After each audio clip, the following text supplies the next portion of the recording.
The day my own mother handed me divorce papers, I felt my world collapse.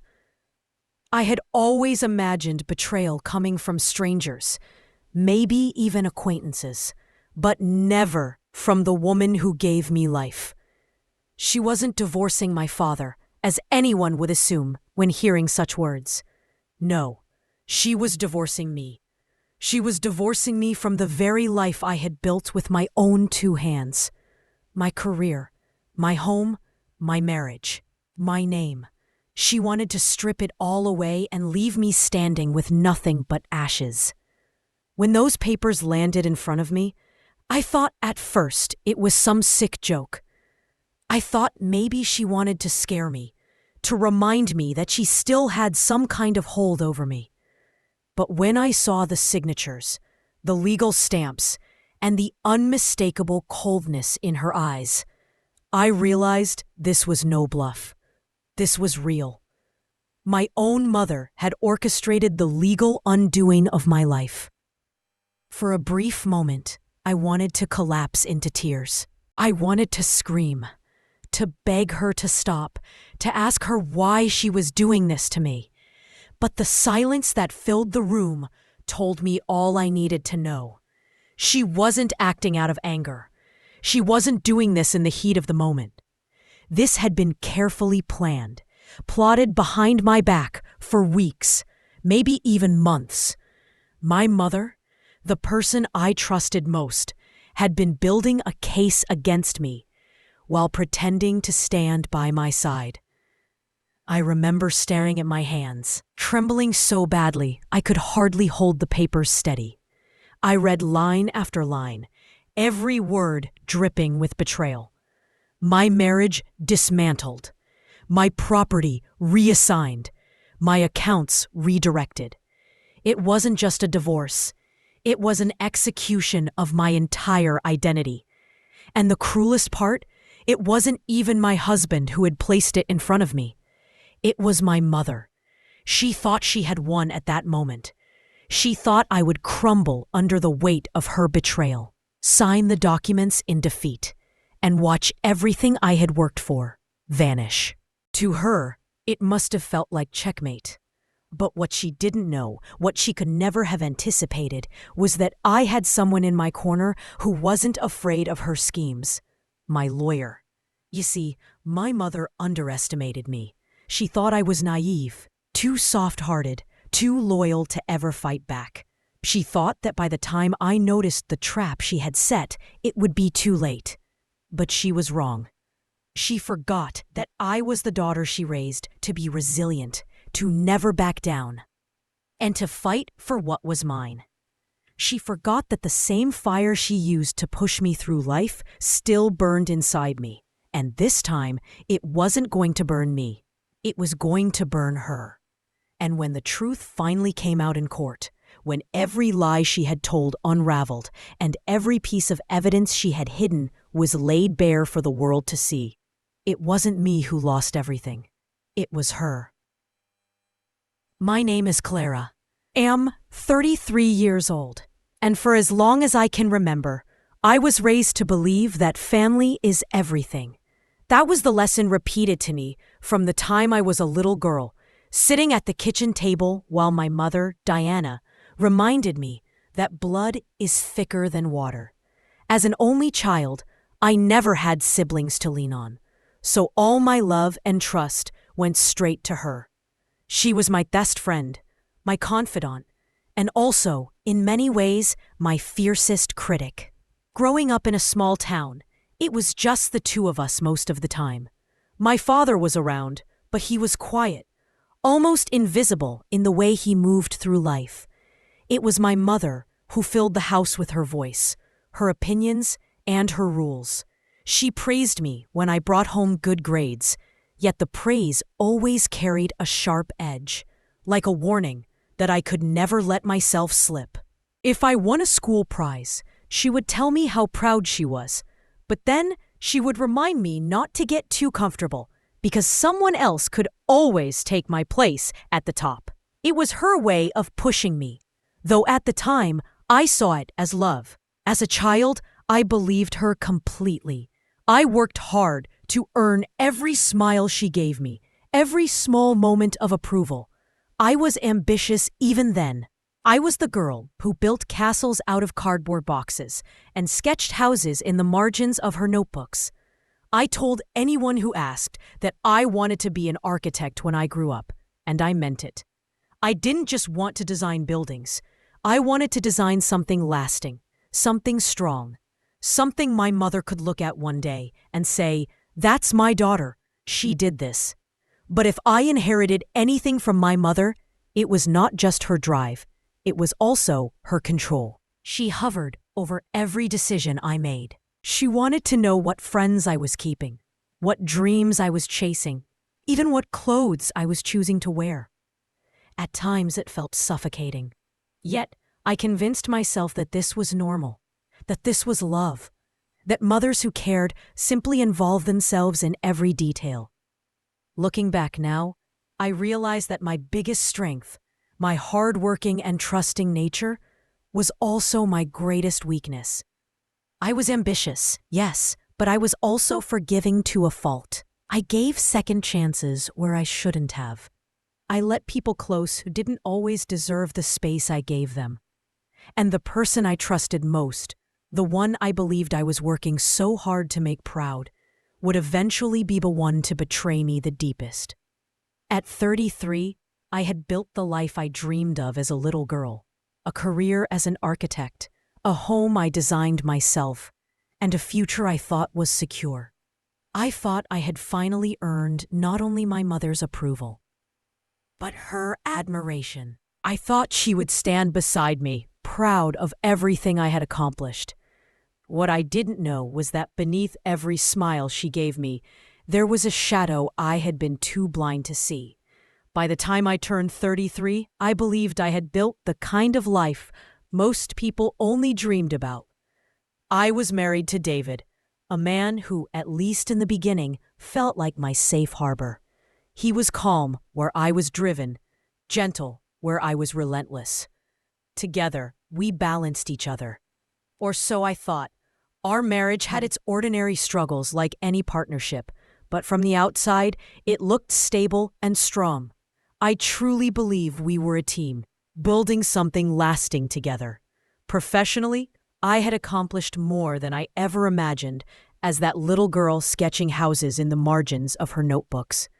I had founded my own architectural firm, and it was finally taking off.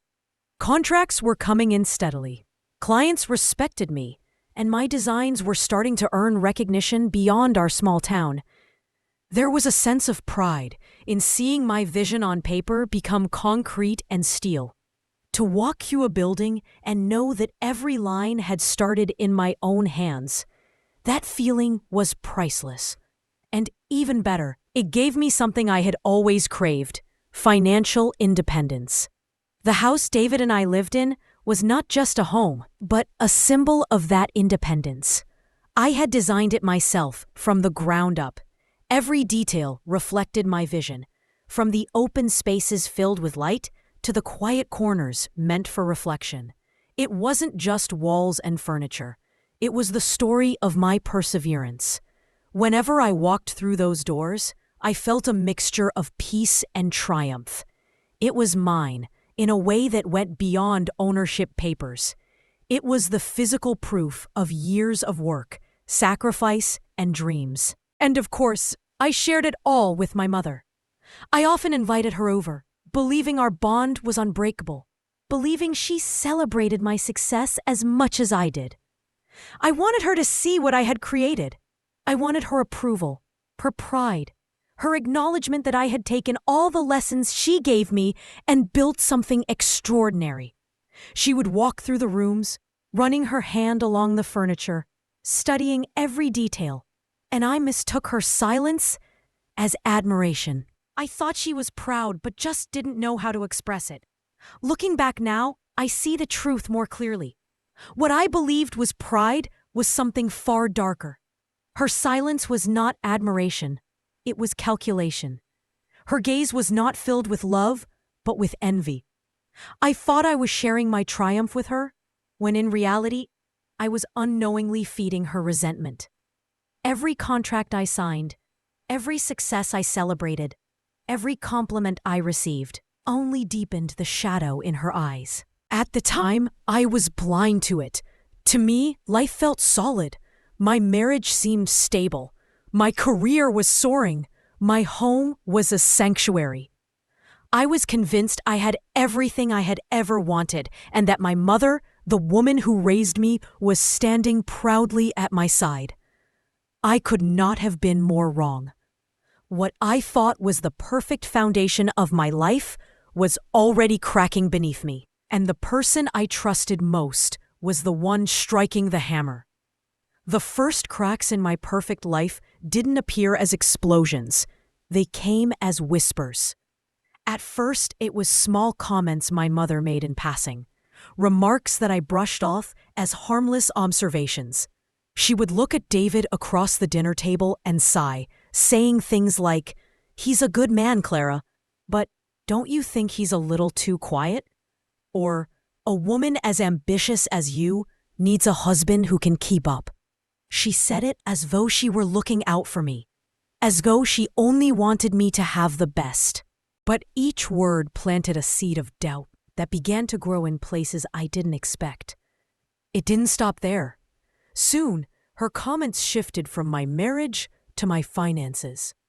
She questioned why David's name wasn't on the property deed. She wondered aloud if I had made a mistake by keeping certain accounts in my name. "Marriage is about sharing, Clara," she would say, her voice sweet but sharp underneath. "You don't want David to feel left out, do you?" She presented herself as a protector of harmony, as someone guiding me toward fairness. But in reality, her words chipped away at the foundations of my confidence. At first, I laughed it off. I told myself she was simply being cautious, maybe even overbearing, like she always had been. But then her interest in David grew stranger. She started spending more time with him than with me. I would come home and find them in the living room, deep in conversation. When I asked what they had been talking about, she would smile and say, "Oh, I'm just helping him understand you better." Every marriage needs a little outside perspective. I wanted to believe her. I wanted to believe she was trying to keep my marriage strong, that she was trying to protect me in her own way. But a part of me, deep down, felt the unease. Something about the way she lingered in our home, the way David seemed distracted after their talks, unsettled me. Then came the day I discovered the truth. I had left work earlier than expected and walked into my house quietly. From the hallway, I could hear voices in the kitchen, my mother's and David's. They weren't arguing. They weren't even discussing anything trivial. They were talking about me, about my habits, my choices, my supposed flaws as a wife. She was telling him how I put too much focus on my career, how I didn't appreciate him enough, how he deserved more support than I gave. And the worst part was hearing David agree. My heart sank as I stood frozen, listening to the two people I trusted most dissect my life like I wasn't even part of it. My mother wasn't protecting my marriage.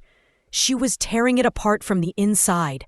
And David, the man I thought would stand beside me no matter what, was letting her.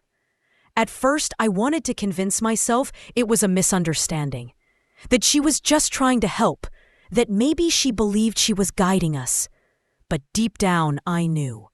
This wasn't guidance. This was sabotage. And the person holding the knife wasn't a stranger. It was my own mother. The whispers that had started as doubts soon grew into full-blown manipulation. Slowly but surely, my mother began to reshape David's view of me. She convinced him that I was selfish, that my career mattered more to me than my marriage, that I saw him as little more than an accessory in the life I was building. He started repeating her words back to me, words I knew weren't his own. Phrases like, "You never listen," or "You only care about your work," slipped into our conversations. phrases that sounded far too familiar to my mother's criticisms. I noticed a shift in his behavior. He became distant, resentful, and suspicious of my decisions. The man who had once admired my independence now seemed to resent it. Every achievement I celebrated felt like it drove us further apart, and I could see my mother standing in the middle, feeding him lies, planting poison into the cracks of our relationship. I tried to talk to him, to reach him, but it was as though every word I said was being filtered through her voice before it reached his ears. And then things started happening outside of our marriage, things that made me question my own sanity. I began receiving financial letters that didn't make sense, notices from banks about account changes I had never authorized, letters from institutions claiming I had transferred documents I never touched. Property papers that should have been locked safely away suddenly went missing. At first, I thought it was clerical error, maybe some simple mistake. But as it kept happening, a darker truth became clear. Someone was tampering with my life behind my back, and all signs pointed toward the same source, my mother. The day everything finally collapsed is etched into my memory like a scar. It was a quiet evening. I had just come home from a long day at work, hoping for some peace, when my mother stormed into the house uninvited, her eyes blazing with determination. In her hand, she held a set of papers. I thought they were more property documents or another financial matter I would have to untangle.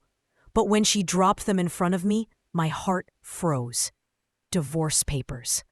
Not even given to me by David, my husband, but handed to me by my own mother. I stared at them in disbelief, my chest tightening with every line I read. It wasn't just that David wanted to leave me. My mother had prepared everything. She had been the one to push for it, the one to guide him into this decision, the one to orchestrate every detail of my downfall. My own mother wasn't just encouraging my husband to leave me. She was orchestrating it. As I sat there, numb with shock, one thought cut through the haze like a knife. Why? Why would my mother want me destroyed? What had I done to deserve this kind of betrayal? I had worked my entire life to make her proud, to prove myself worthy of her love.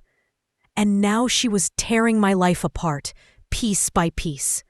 That question haunted me in that moment, and it would continue to haunt me long after.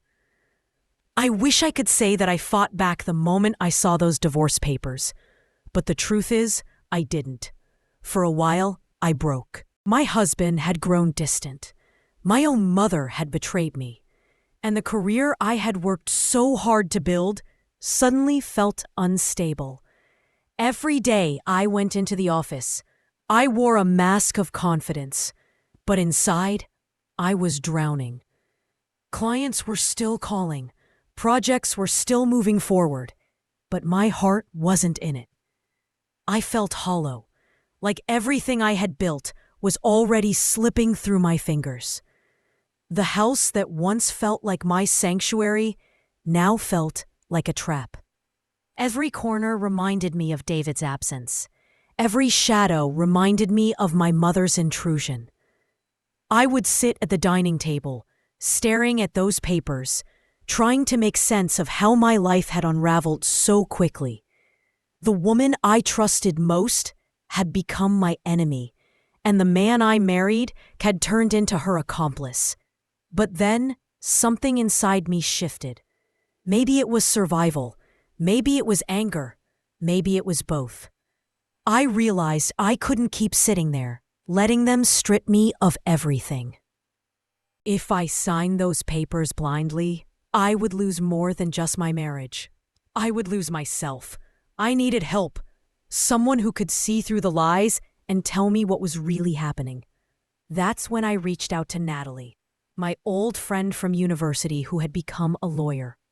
When I handed her the divorce papers, she studied them carefully. Her eyes narrowed, and after only a few minutes, she looked up at me with an expression I'll never forget. She told me there were irregularities, clauses that didn't make sense, transfers that seemed out of place, and signatures that raised questions. She explained that this wasn't a normal divorce agreement. It was a carefully constructed plan to strip me of my assets and leave me with nothing. The more she explained, the clearer the picture became. My mother had been siphoning money from my accounts, moving it into places I couldn't track, and redirecting ownership of properties I had worked for into David's name. It wasn't just about ending my marriage. It wasn't even about humiliating me. It was about erasing me entirely, rewriting my life so that everything I had worked for would no longer belong to me. I remember the exact words that ran through my mind. She wasn't just trying to take David from me. She was trying to erase me from my own life. That was the moment something inside me hardened. I couldn't be the victim anymore. I couldn't keep crying over what I had lost or what she had taken. My mother wanted me destroyed, but I refused to hand her that victory. I looked at Natalie, and for the first time in weeks, I felt clarity. I told her I wasn't going to let this stand. I would fight back, no matter how long it took, no matter how painful it became. And in that moment, my story changed. I wasn't just the daughter betrayed by her mother. I was the woman who would make her regret ever underestimating me. Once I decided to fight, it felt like the most natural thing in the world. Pain had sharpened my focus into something surgical. I stopped reacting and started planning. The first thing Natalie and I did was simple and painstaking. Gather everything. Bank records, invoices, contracts from my firm, property deeds, emails, every paper, every receipt, every digital trail that proved I was the one who had built this life. We spent hours sifting through files I hadn't looked at in years, and what we found was worse than I imagined. Small transfers here, odd authorizations there, breadcrumbs that led to a road my mother had been quietly paving for herself. While Natalie mapped the legal landscape, I became the operative on the ground. We needed proof that couldn't be argued away, so we started recording. Not theatrical transcripts or ambushes, but quiet, patient documentation. We captured the subtle coercion, the way she painted my independence as selfishness, the way she convinced him that accepting these changes was an act of love. Those recordings weren't just sound. They were the unmasking of a narrative she had spent years writing. Publicly, I began to play the role she expected of me. I let the world see the broken version of Clara. I accepted small humiliations and handed over documents that would not jeopardize our case, but would feed her overconfidence. I cried when she wanted tears. I apologized when she wanted contrition. It was theater, but it was calculated. Making her believe I was defeated loosened her guard. It made her bolder, louder, and crucially, less careful. That's when she slipped. We hid evidence in places no one would look. Old sketchbooks, a false bottom in a toolbox. Encrypted files tucked behind innocuous photographs, small safes of truth. I kept some things at the firm under Natalie's name. I sent coded emails to myself that only I could decode. Each hiding place was chosen not out of paranoia, but out of strategy. If she thought she had erased me, then the last place she'd check would be where I'd already been erased.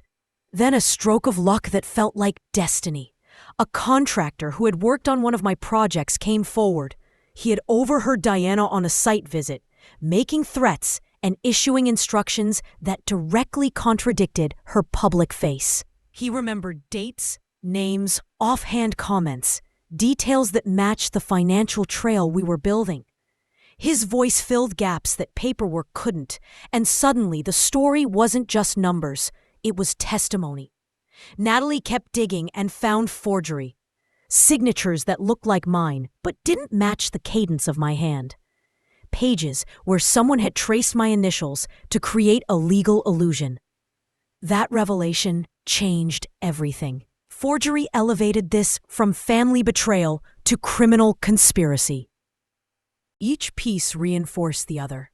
Every secret we uncovered tightened the net, and with each discovery, my resolve hardened. This wasn't revenge for revenge's sake. It was reclamation. Every piece of evidence we collected was another step toward taking back what she had tried to steal. The day of the trial arrived, and it felt like the air itself was heavy with judgment. I walked into that courtroom with my head high, though inside my chest, my heart rattled like it wanted out.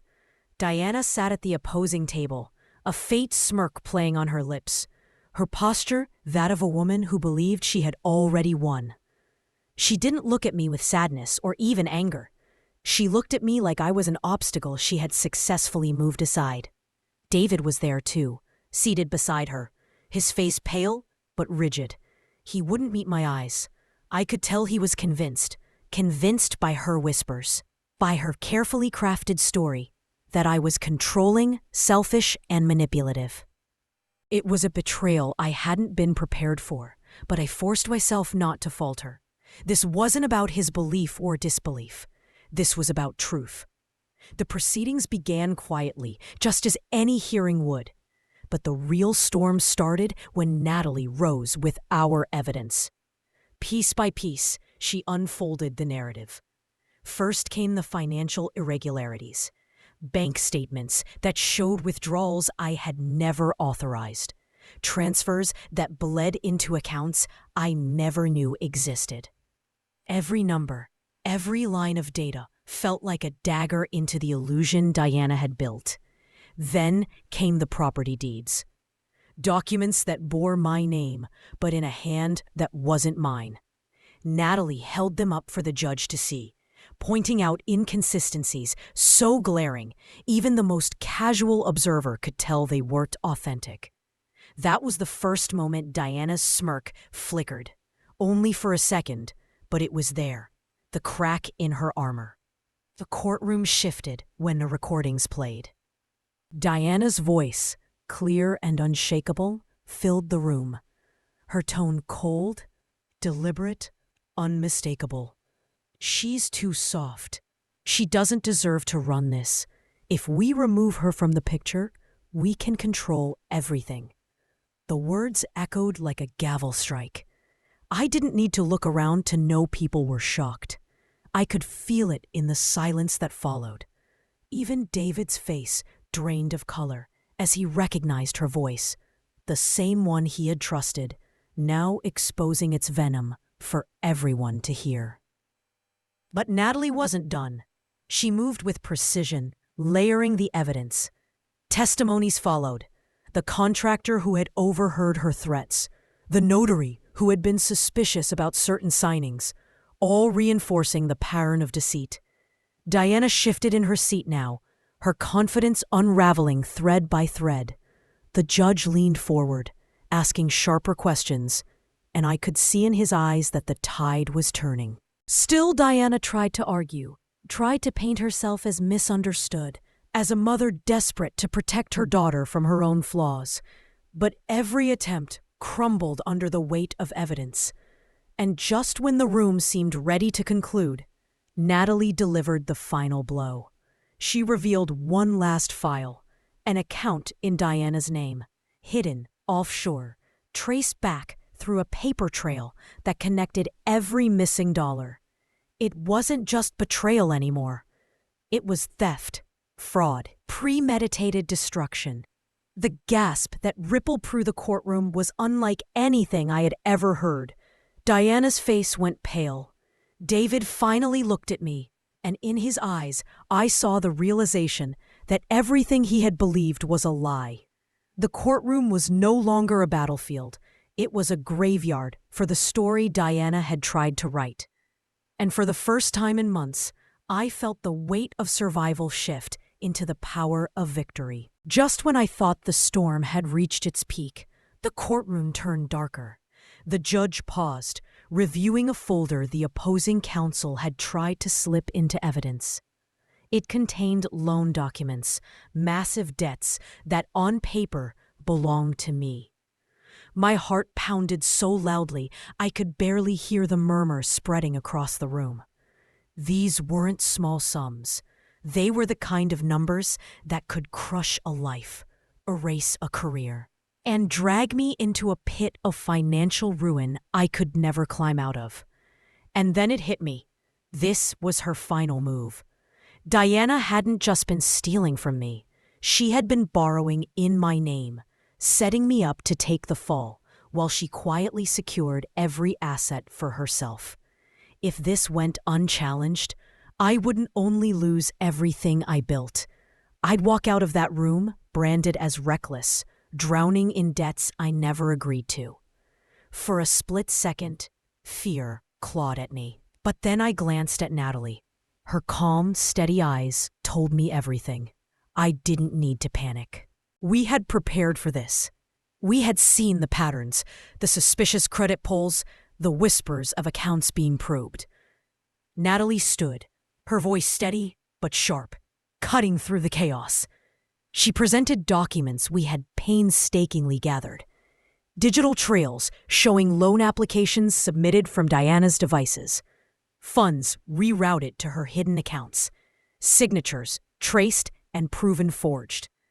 Each piece landed like a hammer blow, smashing through the illusion Diana had crafted. The room grew silent, suffocatingly so, as Natalie laid it bare. Every fraudulent loan tied directly back to Diana. My mother hadn't just tried to take what was mine. She had plotted to bury me beneath debts while she stood tall on the ruins of my life. I looked at David then. His face was a battlefield. Shock, regret, shame, all colliding at once. And then, in a moment I never expected, he stood. On the stand, his voice cracked but steady. He admitted how Diana had manipulated him, how she fed him lies until he no longer trusted his own wife. He confessed he had been her pawn, and in doing so, he shattered the last defense she had left. Diana's composure dissolved. The smirk she carried like armor slipped away, replaced by something raw. Fear, maybe even desperation. She tried to interject, to shout over the evidence, but the judge silenced her with a single glare. And then came the ruling. The judge's voice was firm, unshakable. Every asset I owned would remain protected. Diana's fraud was undeniable. Charges would be filed. She would face consequences for every forged signature, every stolen dollar, every calculated betrayal. As the gavel struck, I finally locked eyes with her. No words were exchanged. She didn't smile, didn't gloat, didn't wear the mask she had hidden behind for so long. For the first time, she looked small. And in that moment, I realized the truth. My mother hadn't just lost the battle. She had destroyed herself with the very weapon she tried to use against me. When the trial ended and the courtroom emptied, I didn't feel triumphant right away. What I felt was exhaustion, the kind that settles into your bones after months of being hunted, after fighting battles you never imagined facing, least of all against your own mother. But as I walked out of those doors, sunlight touching my face, a truth washed over me. Revenge isn't always about destroying someone. It's about reclaiming what they tried to steal from you. In the weeks that followed, I rebuilt piece by piece. My firm, though shaken by the chaos, stood strong. Clients who had doubted me returned, some even offering words of support once the truth of my mother's betrayal became public. The projects I had poured my heart into became symbols of resilience, not just structures of steel and glass, but reminders that I was capable of weathering storms and coming out stronger. At home, the silence felt different. Before, it was the silence of suspicion, of a marriage crumbling under manipulation. Now, It was the silence of peace. David came to me, his eyes heavy with regret. He apologized, not once, not twice, but over and over, his voice breaking as he admitted how blind he had been, how easily he had let my mother's poison corrode what we had built. I listened, and though a part of me longed for the comfort of what we once shared, I knew I couldn't go back. His betrayal cut too deep. Trust, once shattered, doesn't rebuild overnight. And I wasn't the same woman who once forgave too easily. My mother, Diana, was no longer the commanding figure in my life. The woman who once tried to orchestrate every detail of my existence now sat behind cold steel bars, her empire of lies reduced to nothing. I never visited her, never answered her letters, never sought to understand why. Some truths don't need explanations. Some wounds don't deserve to be reopened. But I did reflect. I thought about the little girl I once was, the one who wanted nothing more than to make her mother proud. I realized that in chasing her approval, I had blinded myself to her envy, her hunger for control. Letting go of that need for validation was the greatest freedom I had ever given myself. Life moved forward. My firm thrived. My reputation grew. And for the first time in years, I lived without someone's shadow looming over me. I laughed again. I dreamed again. And I built not just houses and offices, but a new version of myself, one that was stronger, sharper, and unshakably independent. And so, when I look back at the moment she handed me those divorce papers, I no longer see the end. I see the beginning. She thought she was cutting me out of my own story, erasing my life piece by piece. But thanks to Natalie, thanks to truth and perseverance, it wasn't my story that ended. It was hers. And it ended behind cold steel bars.